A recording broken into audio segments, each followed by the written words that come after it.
So as I said, it's a relatively new concept, and it started it was found in the inventory management literature in 1980s as an approach which was taken for the inventory, and logistic managers in retail, then grocery and other higher inventory industries began to realize that there is a significant competitive advantage could be derived through the management of materials that flow in their inbound and also in the outbound channels. Okay, so what does supply chain management involves? So let us see first.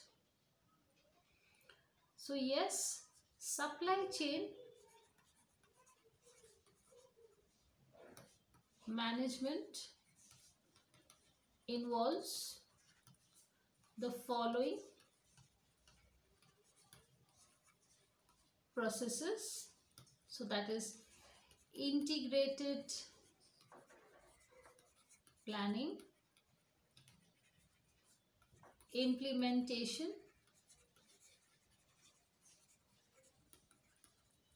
coordination,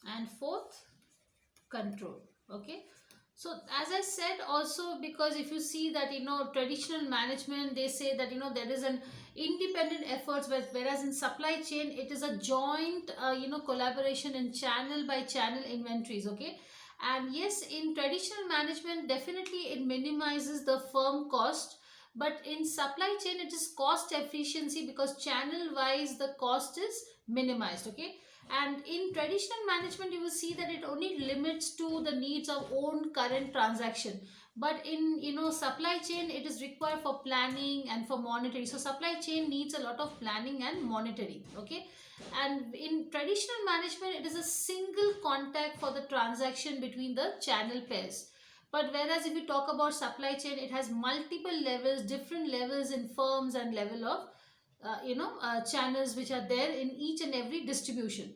Now it's mostly the traditional management is transaction based, like if you pay the money your work is done, but the supply chain is a continuous ongoing process. Okay, so that is why you need a lot of focus and coordination, and there must be a distribution center which takes care of the entire. That is why if you see nowadays supply chain management has become very important, and there's a separate section kept in every big company. Okay, especially even in the airlines, if you see logistics is very very important. Okay, so that is what I'm saying. Let us see the agriculture chain network of supply chain. So yes, agriculture supply chain networks. Okay, so if you see in the first level, it is the retailers, then it is the distributors, then is the processors, and then the down level is the farmers. So from farmers it goes to the processors, then to the distributors, and then to the retailers. So we are going from up to bottom. Okay, so that you understand this. Now an agriculture supply chain comprises of organizations, cooperatives that are responsible for the production and the distribution of vegetable, then fruits, then cereals, pulses, or animal based products. Okay, so basically it's basically agriculture food supply chain is for the fresh agriculture products, which is like fresh vegetables, flowers, fruits, etc. And all these stages, it's stage wise the distribution happens. Okay, so agriculture food supply chain for processed food products such as portion meat, then snacks, then juices, desserts, canned food products. So in these chain the agriculture products are used as raw materials, as I had said in the previous class also, for producing the final consumer products with higher added value. So in most cases the conservation and the conditioning process to extend the shell life of the product is very very important. Okay, so now what are the issues which are related to agriculture supply chain? So the participants in the agriculture supply chain, example like farmers, then traders, then processors, then retailers, etc., they don't understand that original good quality products can be can also have a decay in the quality because of an inadequate action of participant. So basically, if you really want a good supply chain, each and every person has to participate equally. Okay, so what are the characteristics of supply chain and its impact on logistics? So let us see this. Yes, characteristics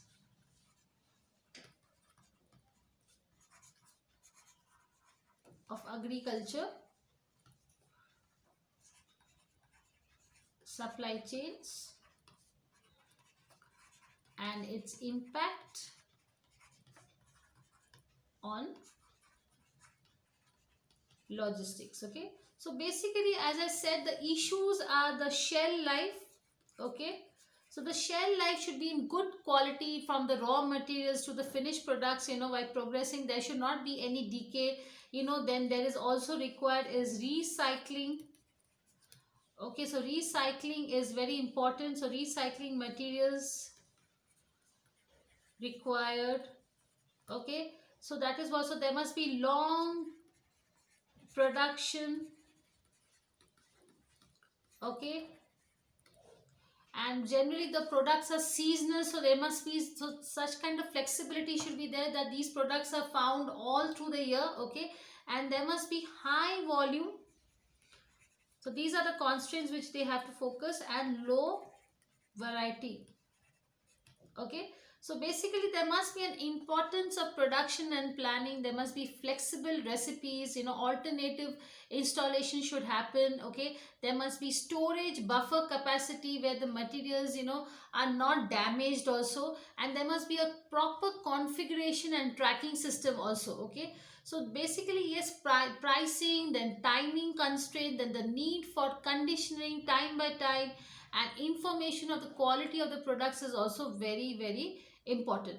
So now, as I said, there are a lot of issues of supply chain. The first one is like, transmission of price signals are weak, to understand the underproduction. So farmers are underproduced.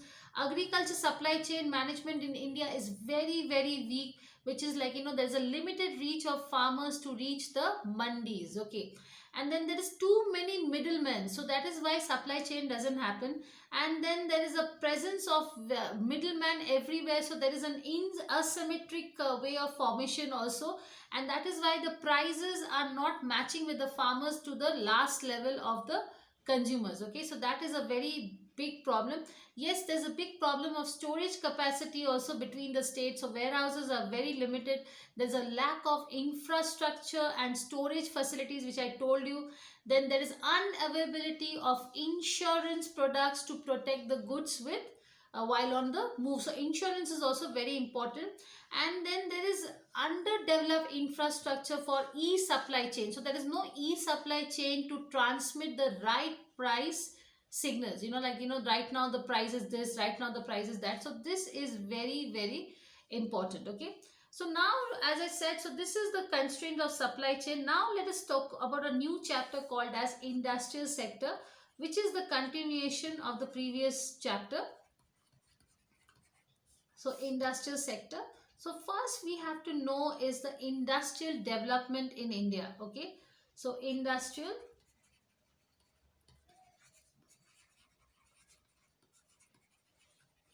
development in India. Okay, so basically, let's see, the first development was industrialization during the British era. Okay, then there was industrial development during 1950s, 1965.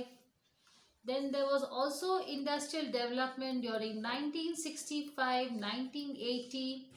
Then again there was an industrial development during 1980 till 1991, the liberalization policy started.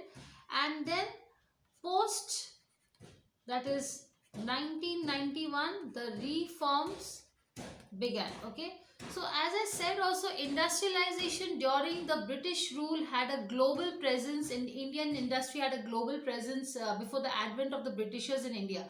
So, India was a very successful in industry, industry development, and Indian goods were sold all over the world. Okay, but before the advent of British in India, India accounted for a quarter of world's industrial output. So, it was so strong. The exports from India generally consisted of goods like cotton, then silk, then artistic wear, then silk and woven cloth. Okay, so this all was there before the British time. And the impact of British policies and the Industrial Revolution led to the decay of Indian handicraft industries.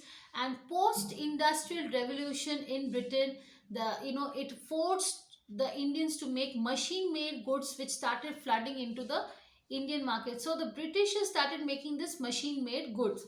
So the decline of handicraft, traditional handicraft, was not followed by the rise of modern industrialization. So modern industrialization was happening, but and handicraft had completely stopped. Okay, and the British policy also encouraged the imports of British made goods and exports of raw materials from India.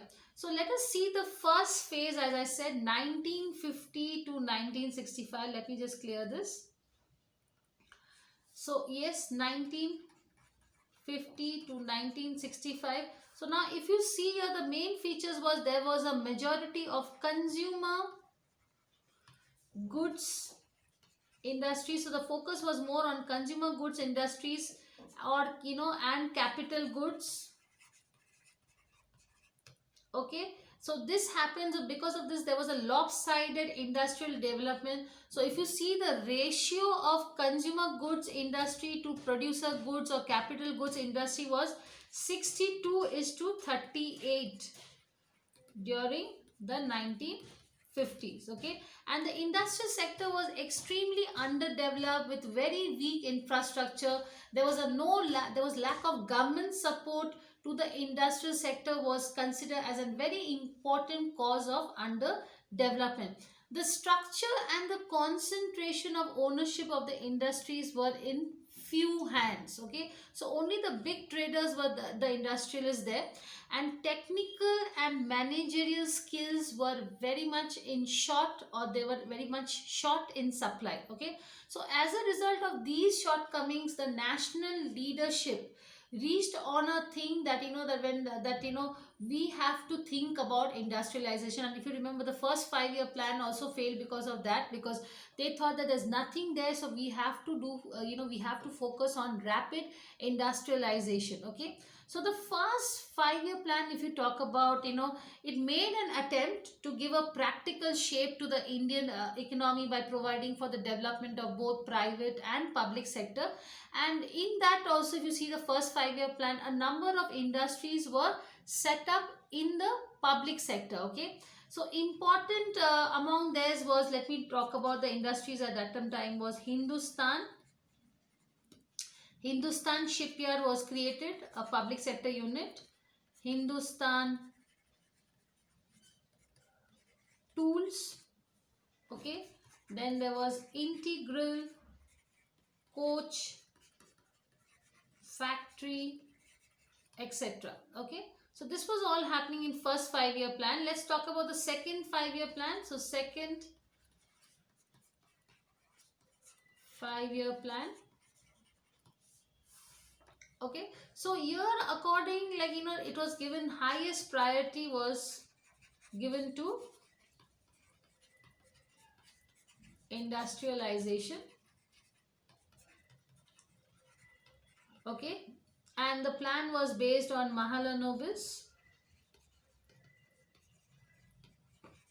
Okay, and he thought of focusing more on capital goods on a large scale to create a strong base for the industrial development.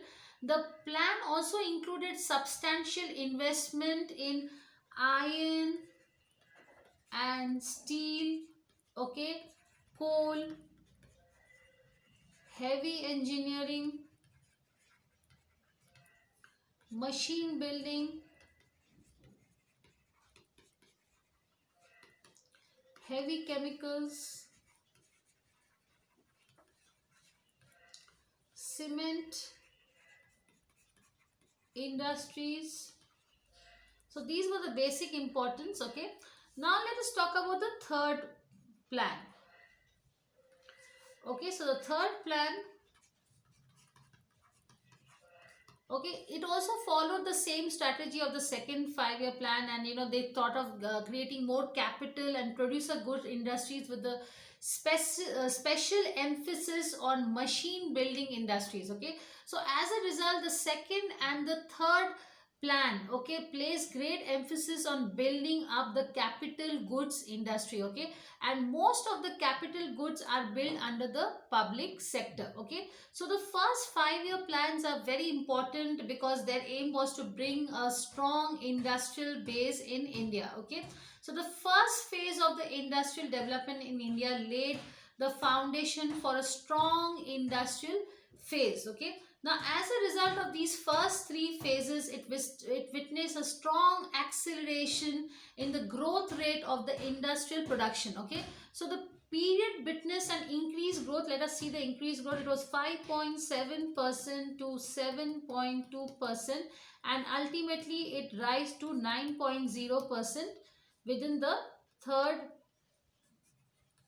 5-year plan. Okay, now the most important observation of the period was the rate of growth of capital goods industry, which considered the backbone of the modern industrialization, which grew from 9.8% to 13.1% to 19%. Okay, so this is the way it happened, and that is why this is the statistics of industrial growth in India. Now let's talk about the second phase which I was speaking about, that is 1965 and 1980. Yes, so second phase, that is 1965-1980, and this is called as the period of industrial deceleration. Okay, so the first 5-year plans mostly focus on the development of the capital goods sector, and as a result the consumer goods sector was left neglected. Okay, so the consumer goods sector, which is also known as the wage, it was a wage goods sector, is considered to be a backbone for the rural economy, and it's completely, we neglected it, and this resulted in the growth rate in the industrial production, as well as the overall economy also failed. Okay, so the wage good model, if you remember, and we had studied this before, was introduced by C.N. Vakil and P.R. Brahmananda.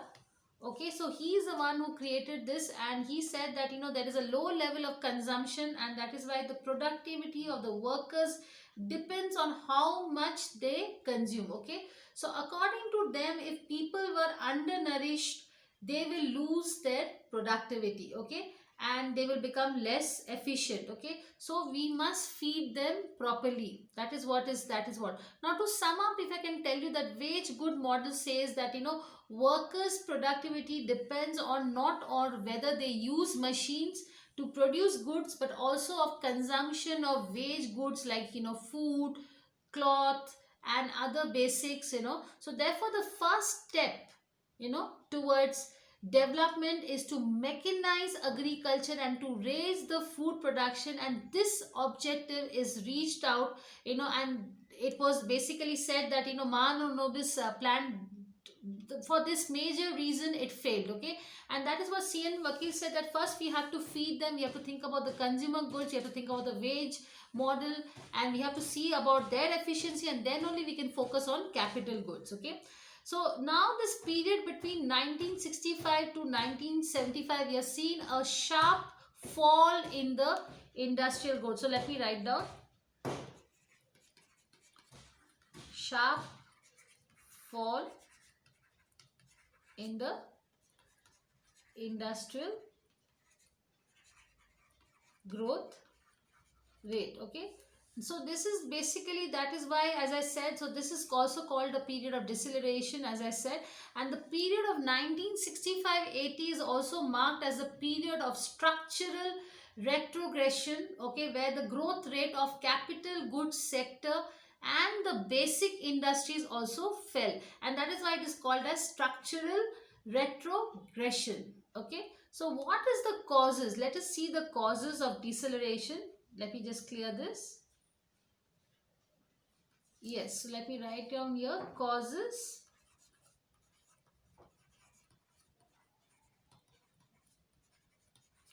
and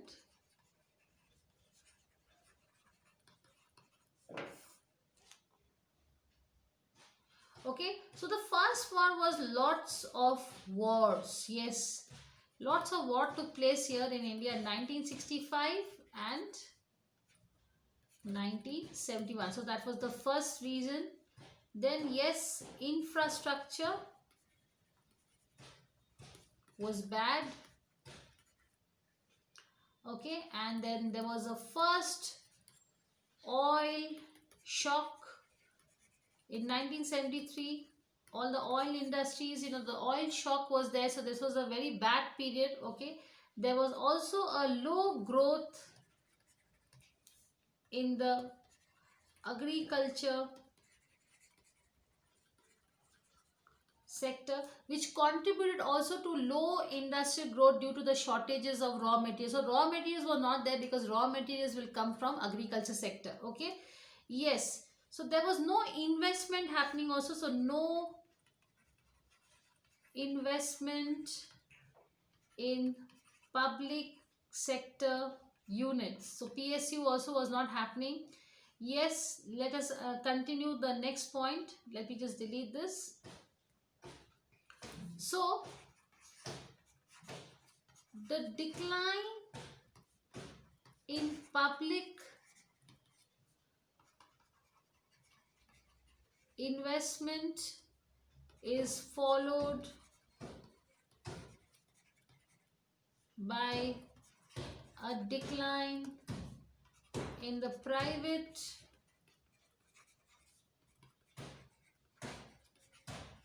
investment,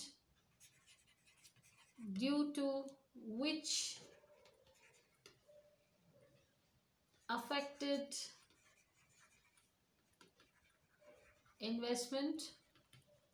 Okay, further, so investment was completely lost. Okay, and then there was wrong industrial policy. So let me write down this also. There was wrong industrial policies combined with complex bureaucratic system. So very complicated it was.